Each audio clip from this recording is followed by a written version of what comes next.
In 2015, I was teaching students writing as an adjunct at Chattanooga State Community College. In a conferencing session with one of my students, I learned that he was taking Comp 1 for the third time. He had failed 2 prior attempts at taking the class, and his writing classes stood between him and the completion of his degree, which was in engineering and technology. It was an associate's, and he needed it for his employment.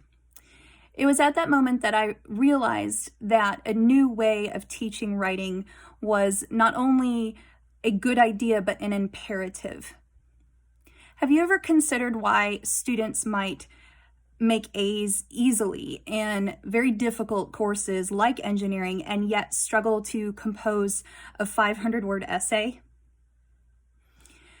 And as common as this problem is, does that not suggest that we as educators can change what we do to better craft a learning environment, curriculum, and pedagogy that more effectively facilitates success in writing for all students?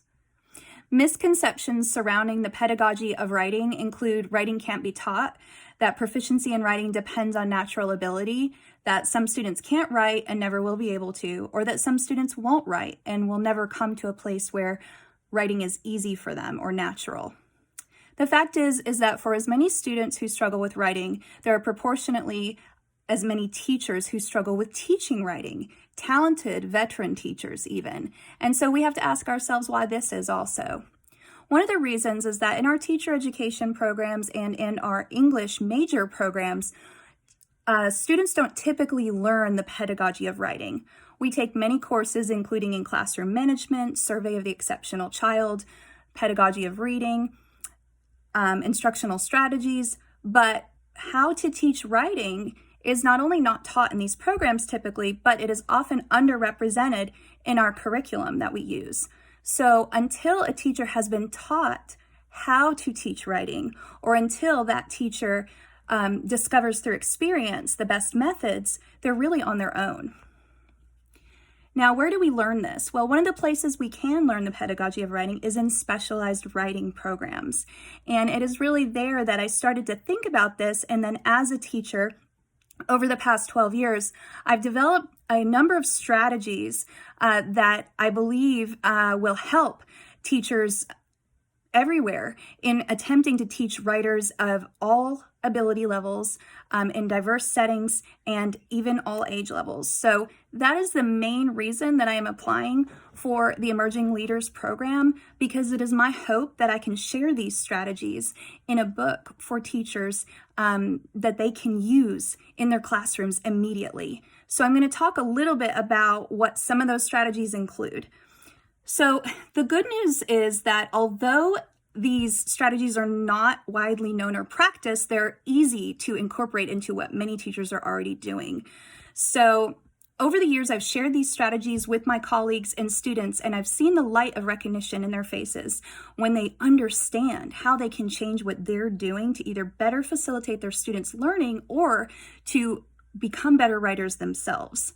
So I'm going to start with, I will go over 4, and it's just a sampling of some of the presentations that I've given to my colleagues, and all of these I can write in narrative form. The idea is to put them together into an instructional manual, a resource for teachers that includes examples and variations on these so that they can adapt the strategies as they see fit. And these are all strategies that I have incorporated in my own classroom from students as young as 10 all the way up to 50. So I've used these strategies in middle schools, in high schools, in college level courses, in workshops, and in university level courses, because most of them, they are not specific to a certain age group because they are tools that can be adapted. So the first one is for writing on demand. I've developed a practical and simple algebraic formula to teach students how to apply the writing process steps in timed writing situations. So this allows them to write effective, well-organized, constructive responses to any type of writing task in these most of the time what are stressful writing situations for the student. And it is often through failure at those that the student builds up an even greater resistance to writing. This formula, it is very efficient and very adaptable.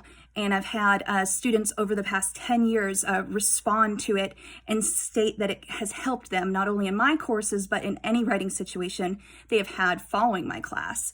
The second strategy shows teachers how to develop a routine writing practice in their classroom that promotes automatic writing that is flexible by mode. It's crucial for students to be able to develop the ability to write without resistance and without fear. But within that, they need to have a flexible mindset so that they can write according to the different modes the standards require and that college level writing and career work requires. So what this strategy does is it shows students how to flip the switch confidently between the modes through a routine practice. Again, this is something the teacher deliberately incorporates, and I have a method to do that really just takes about 5 to 7 minutes of classroom time, but it has to be incorporated across the year, a couple of times a week at least. The third strategy I'd like to preview is another one that is primarily for the teacher, and what it does is it shows the teacher how to incorporate the many subparts of the writing mode standards with their reading literature and reading informational text standards. Now, this is the one that I usually introduce to teachers first because it makes a lot of sense to them. They can take a lesson they are already well-versed and familiar with and marry a subpart of a writing standard, like a subpart of the narrative or explanatory or argumentative strand of standards. And some of the subparts, they go from A to F or A to H. So we have 7 or 8 sub-standards folded within that. I show them how to match that with their reading standards so that they can teach the subpart across the year within the context of the reading lesson and of that work the student is doing. This is a way for teachers to really feel empowered as they incorporate more direct writing instruction and more opportunities for writing for students into what they're already doing and what they already know works for their students and their curriculum. The one that I'll close with for today, and it's not the last one I have, but just for time's sake, it involves building a classroom culture that promotes the routine exchange of writing in an efficient way. Because we know that conferencing works, we know that portfolios work, but many teachers, they don't have time or they don't have the procedures to incorporate these in a way that works for them. And so what I do is I provide many different methodologies that can work in various situations, including inclusion classes and classes in which discipline is a challenge, but ways to get that authentic conferencing that is so valuable, but can be difficult to manage, especially for teachers who are new to this process. It's very overwhelming for them to try to conference with 25 students across the course of one assignment. They feel like they don't have enough time, or that the students cannot, their classroom management suffers when they try to conference with individual students. And so I share some tools and some strategies and some approaches that are a little bit different in order to facilitate that for the teacher. Finally, ultimately, my motivation is to share with as many teachers as possible these writing pedagogy strategies that work for all learners, not some.